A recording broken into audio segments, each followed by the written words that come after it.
Howdy everybody, and welcome back to the channel. It is a beautiful sunny Sunday, the 28th of August 2022, and today we're talking about old tractors and what I'd probably like in a new tractor. So stay tuned. I know you're going to love this one.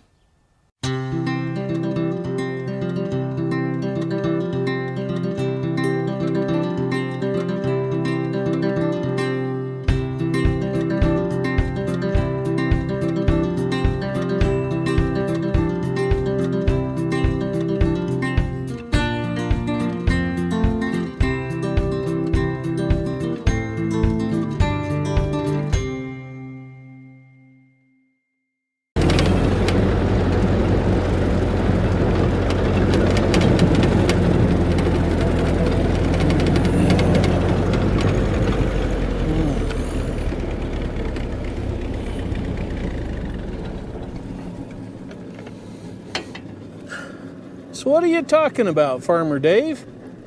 Well, I'll tell you, it all started about 2 months ago when two farmers that I follow on YouTube, both happen to be in the United Kingdom, both happen to be neighbors of each other over there, and myself over here on this side of the pond, all decided at about the same time we needed to take better care of ourselves. Richard, aka the Funky Farmer, is having medical issues similar to what I'm having or have had. Ian, as some of you know him as Farmer P, is getting tired of getting bounced around and beat up in older equipment. Well, I'm having the same issue. I love Stinky to pieces. It's one of the most dependable, one of the most reliable machines I've got here on the farm. Does just about everything. But it has its limitations. And with winter coming on, I really don't want to be bundled up like a snowman trying to move snow like I was doing several years ago in this photo. So that said, let's take a look at some of the tractors we've got here at Nelson Creek Farm, and I'll tell you what I would like to have in place of what I got. Now first up is the farm's 1950 Ford 8N tractor. You've all seen it. We've nicknamed it Stinky because it burns a little bit of oil, and quite honestly, it stinks like burning oil. It's only rated at about 25 horsepower or so, give or take. Some of you may know better than I on that right off the top of my head. That's my best guess. And it has a lot of desirable features on it that were quite modern at the time in the early part of 1950 when this machine was built. In its day, the little N-Series Ford tractors were an excellent sized machine for a small farm of, say, 40 acres like what we've got here at Nelson Creek. That's the original size of the original homestead. I'm looking at downsizing that. So Stinky would still be plenty enough machine for it. Stinky does have some limitations, one of which it's a flathead engine, meaning there are no overhead rocker arms to open and close the valves, which is a simple design, but it's antiquated. Antiquated? It's an antique, you know what I mean. Another problem with Stinky and all the rest of my tractors here at Nelson Creek Farm is, if you remember, I changed out this fuel bowl here. Every single one of them runs on gasoline, which isn't a very terribly efficient engine. Well, they were good for 1950 standards, but by today's standards, they guzzle fuel. Why not just simply buy an older diesel tractor, fix it up, and use that, Farmer Dave? Well, I'll tell you, Pete over at Just a Few Acres Farms just fixed up his father's Farmall MD, which is a diesel. Now, a lot of those old diesels started on gasoline. You pulled a couple of levers and the thing would switch over to diesel. Good luck on finding parts for a lot of those. Now, some machines like John Deere and Caterpillar used what they called a pony motor. It's usually a little V-twin gas-powered engine that, through a series of clutching gears, started the main diesel engine. Well, I've heard tell that those little bitty valves in that little V4 cost more than double a full set of valves for the big diesel engine. and they're harder to find than the diesel engine. So there's that problem as well with some of these older iron tractors. Yeah. Now I've been out mowing weeds with Stinky here, and as you can see right there's the overrunning clutch on this thing, which lets the mower deck back here keep spinning like a big flywheel, like a kinetic energy flywheel.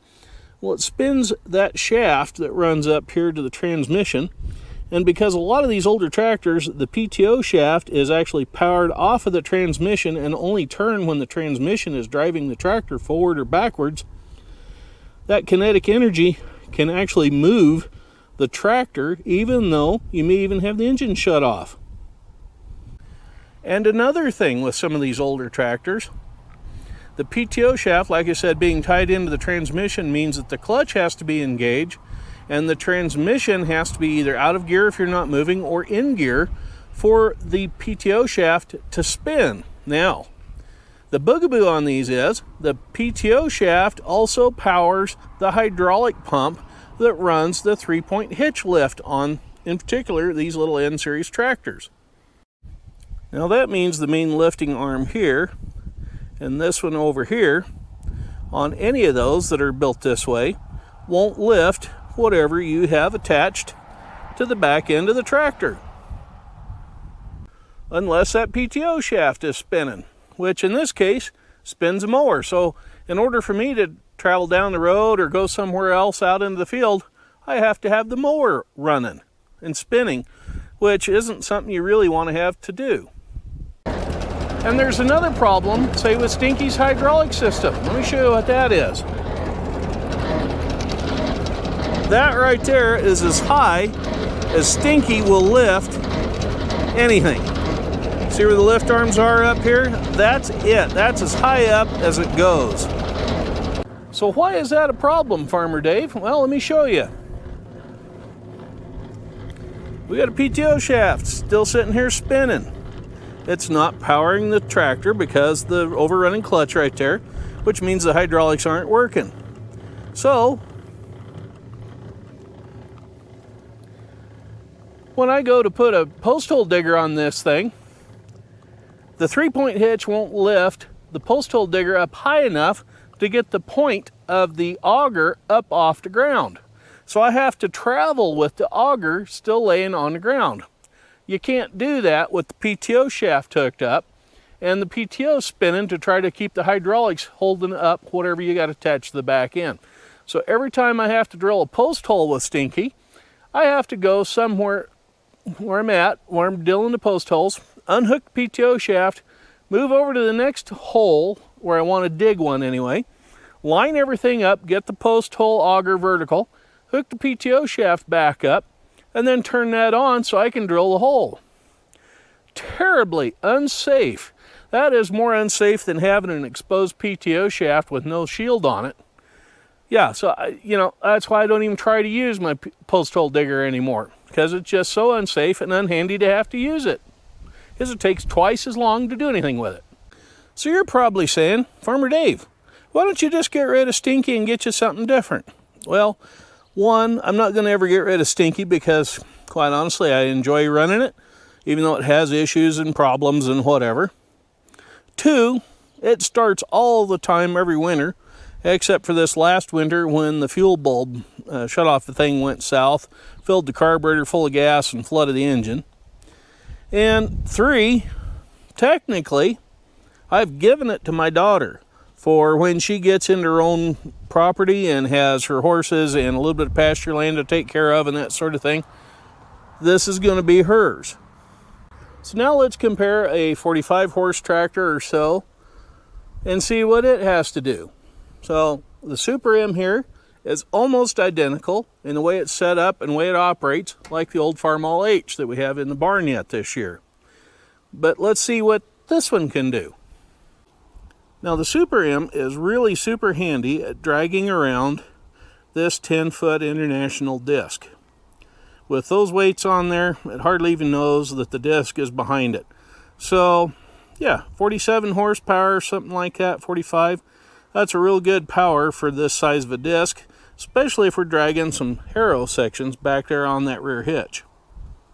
Now the 1940 Farmall H will pull the disc, pull it fairly well, but only in first gear.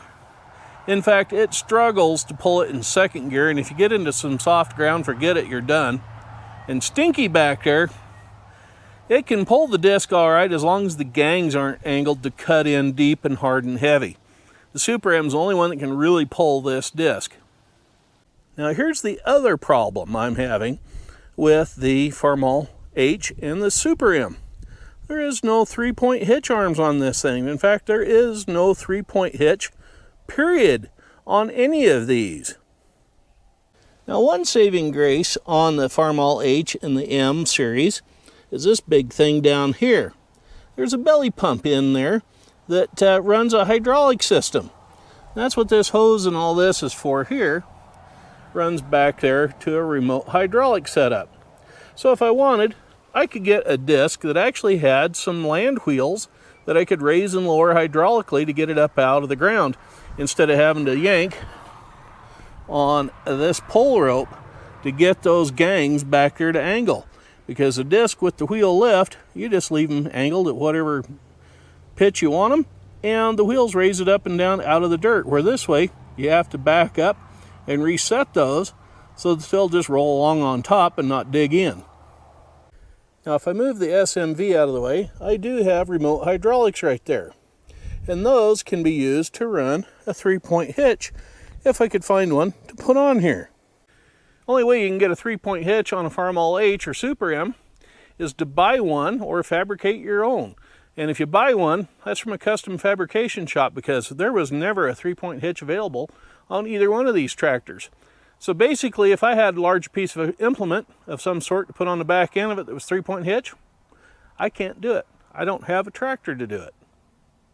I would like a 3-point hitch for the Super M, as I think it'd make it a lot handier tractor. But that's down the line yet, because right now trying to find one with all the COVID stuff going on and delays in shipping and freight and whatever and all those other nightmares that we are all experiencing these days, that might be a little tough to come up with right now. Down the road, we'll have a 3-point hitch on the back end of the Super M. And here is another problem with both the Farmall H and the Super M. They're gasoline powered. That dirty hunk of lump right there is a carburetor. These things aren't even fuel injected. Now the Farmall H sips fuel. The Super M and Stinky burn a little bit more than what the H does, but they're still gasoline powered tractors. Yeah, diesel fuel may be $1 a gallon more than gasoline right now, but when you consider you can go twice as far hour-wise on a gallon of diesel as you can a gallon of gas, that difference starts to make up what you're spending in the price of the fuel. And this right here behind me over my shoulder is the big reason why I'm not really enjoying these old tractors anymore. In the spring and fall, this open seating platform isn't too terribly bad, as long as you're not getting rained on, hailed on, or snowed on. Yeah, they're actually nice or comfortable, and from that seat, you can see everything that's going on around the machine. So like in that photo I showed you a minute ago of Stinky sitting out alongside the road with its headlights on, snow up to the hood and whatnot, come this winter, I don't want to be bundled up like an abominable snowman, still get soaking wet, and end up with pneumonia, which I'm terribly susceptible to. So I got to really be careful with my health in that regards, especially with all this COVID nonsense going around that man has made. So, yeah, open station tractors are great. They're wonderful. They have their place. But like Ian was thinking about, he's getting tired of getting beat up bouncing around in a tractor that doesn't have any cab suspension. Personally, I'd be happy to have a tractor with a cab. And Richard, well, he needed to upgrade to something newer because his stuff is old, tired, and wore out, pretty much like Stinky is here. So Farmer Dave, what does that all mean for Nelson Creek Farms? Well, we're going to get into that right now. So what is it that I'm looking for in the way of a tractor? One, I would like it to be diesel powered, so it'd be a little more efficient, keeping the cost down, especially if I get going with a fresh produce thing. here at the farm, which is going to take a while to build up the business. So income to outgo ratio for a while is going to be a little messed up. 2, I would like to have a live power takeoff system, unlike what this tractor has or Stinky has, where it's dependent on what the transmission is doing. I'd like to have it where it will run all the time. Be real handy to run a hay baler that way, and be even better for running a rototiller. 3, got to have a 3-point hitch that can lift stuff. 4, my son's idea, he said, Dad, if you're going to get a new tractor, get something at least as much horsepower as the Super M to do the disc and that sort of thing with. So that's what we're looking at, about 45, 47 horse, somewhere in there. 5, it's got to have a cab. I can't keep having days of good weather when I'm stuck at the in-town job, and when I have days off out here at the farm with bad weather. I got to have some good weather to be in an outside position of doing something. Well, that never has been my luck. So it looks like I need a tractor with a cab, air conditioning, and heat so I can work year-round here on the farm. A couple other things I would like to have on that tractor. With my bum knees, they got to be able to get in and out of the thing fairly easily. I don't want to be kicking the lift arm links anymore to try to get them to line up to match up with the pins on whatever implement I'm attaching to. So something with those telescopic links at the ends would be super handy. I'm assuming a new tractor would be something that 4-wheel drive with a cab, so I can't walk around and go in and up and down the linkage control for the 3-point hitch. It wouldn't be cost effective time-wise. So I'd like to have something with the ability to raise and lower the 3-point hitch lift from the back end of the machine. Now, I mentioned rototiller. Okay. Ideally, I would love to have a gear drive or gear-driven transmission. You lose less power to the PTO shaft with one of those than you do with a hydrostatic transmission. But hydrostatic transmission would be better for loader work and for running a hay baler, whether it be a square baler or a round baler. You can take your foot off the pedal real easy, or ease up on it, or go faster with it by pushing down harder on it to adjust your speed constantly to however dense and how much hay you're shoving into the front end of the baler. So a hydrostat would probably be a little more ideal than a gear-driven transmission. So all of that combined, that's what I'm going to be looking for in the next tractor for here at Nelson Creek Farms. So if you want to see what I'm leaning up against, you'll have to watch the next episode. So if you would, right down there, you know the routine, click on that big red box that says subscribe on it in white letters. Click on the little bell icon right next to it and the word all when it pops up, so you can get notified when I come out with a video about what I'm leaning against right here. Yes, indeedy. And as always, give us thumbs up, thumbs down, or leave a comment in the comment section right down there at the bottom. Anyway, I'm Farmer Dave. Y'all have a good one out there, and be careful. We'll catch up with you later. Bye-bye now.